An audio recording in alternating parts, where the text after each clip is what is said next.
Nalalabing 2 taon ng administrasyon, tatapusin natin ang mga nasimulan at tutuparin ang ating pangako sa sambayanan.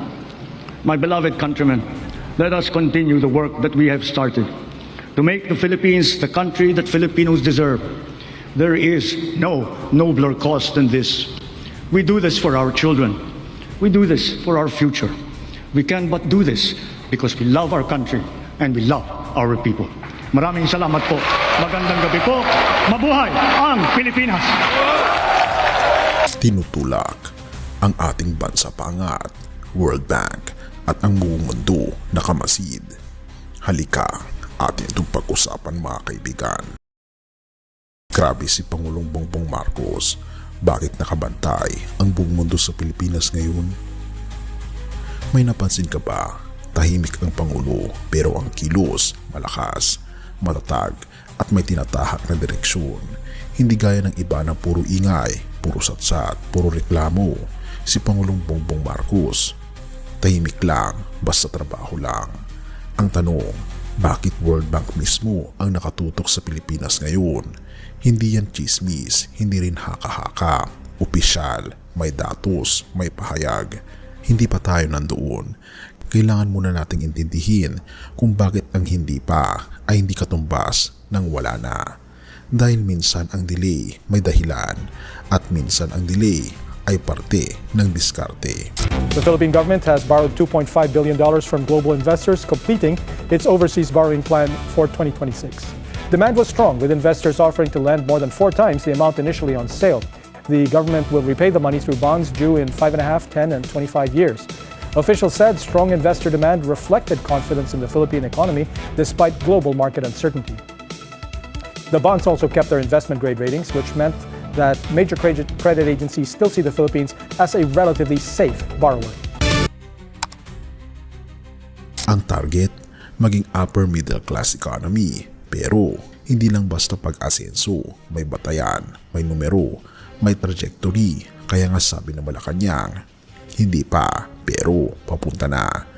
Dito na nagiging interesting ang usapan. World Bank mismo ang nagsabing baka 2027 pa tayong tuluyang umangat sa upper middle income. Pero teka lang, sila rin ang nagsabing posible pa rin sa 2026. Kumbaga, kahit may global uncertainties, inflation, gera, oil prices, the Philippines is still on track.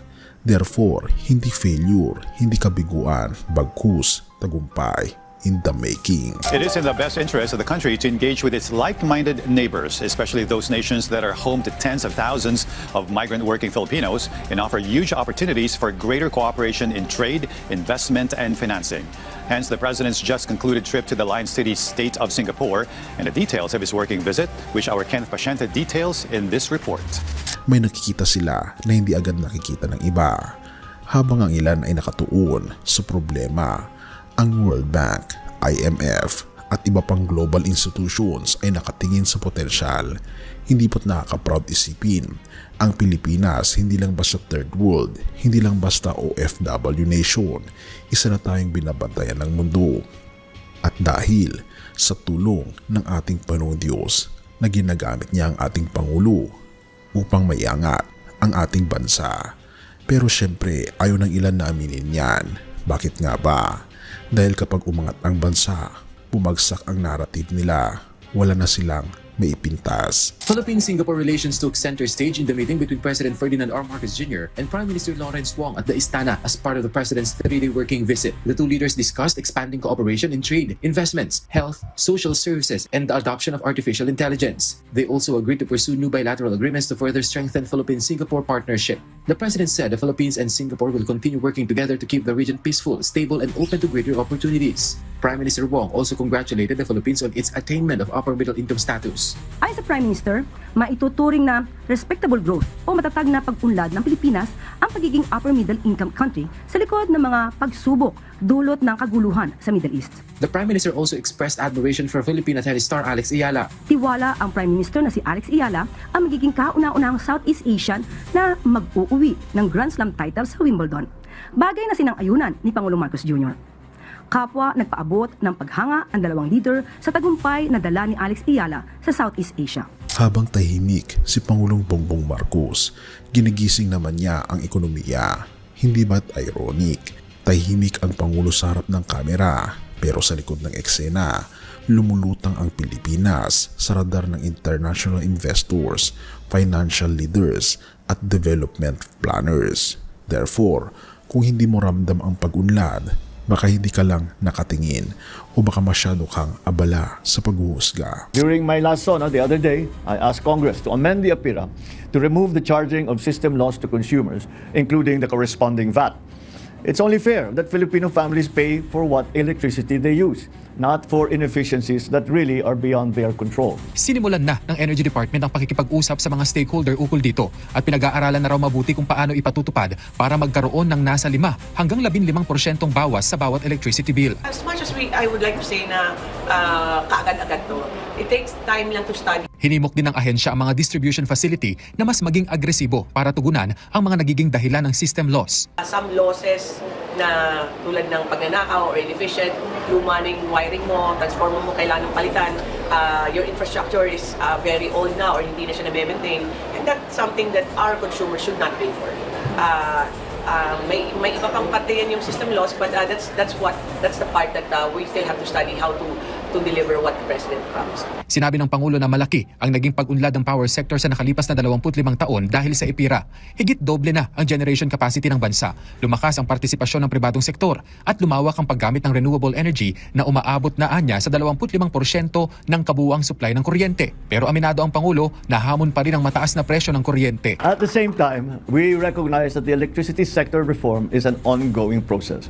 Significant gains have certainly been made. Critical challenges remain, such as high electricity rates, amongst others. And that is why we are working closely with our private partners and the government to advance the proposed amendments to EPIRA, particularly to support the ERC. Ang hindi mo napansin, yun ang mas malaki. Hindi headline ang progreso, pero headline lagi ang chismis. Yan ang problema. Pero sa dulo ng araw, hindi chismis ang magdadala sa atin sa upper middle class. Trabaho, diskarte, tiwala. At yan ang hawak ngayon ng administrasyon ni Pangulong Marcos Jr.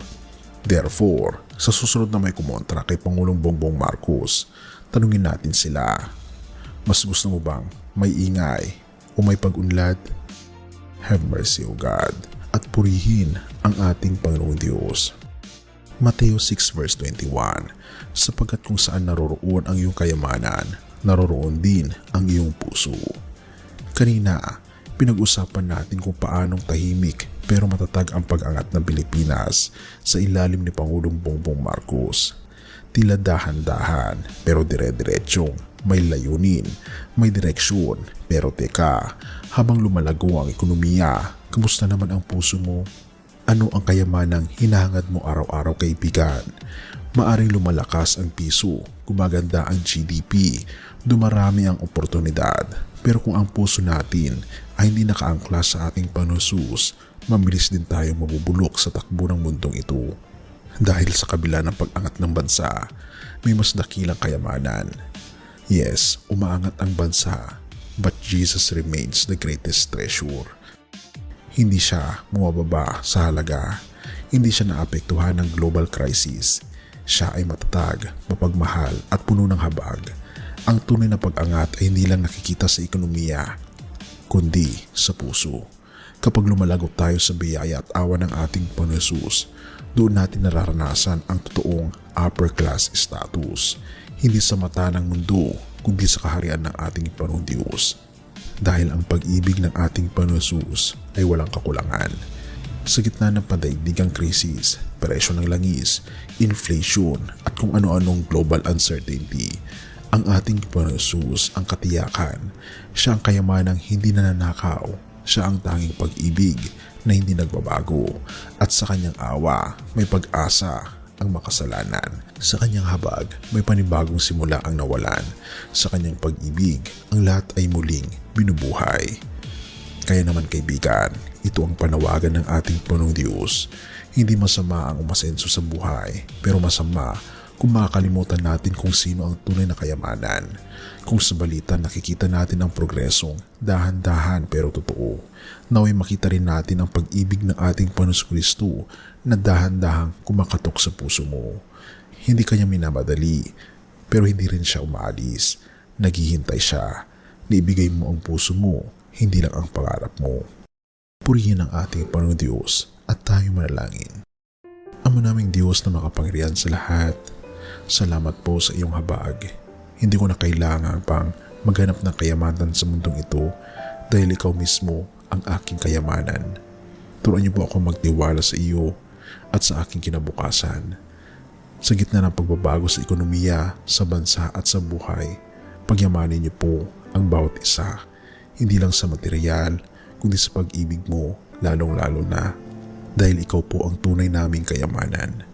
Pinupuri po namin kayo at pinapasalamatan o aming Panginoon Diyos sa inyo pong kabutihan sa amin at patuloy niyo kaming gabayan at patnubayan at patawarin po kami sa lahat ng aming pagkukulang at pagkakasala at salamat po sa pagdinig ng aming mga panalangin sapagkat ito po ang aming samot hiling sa matamis na pangalan ng aming Panginoon Jesus.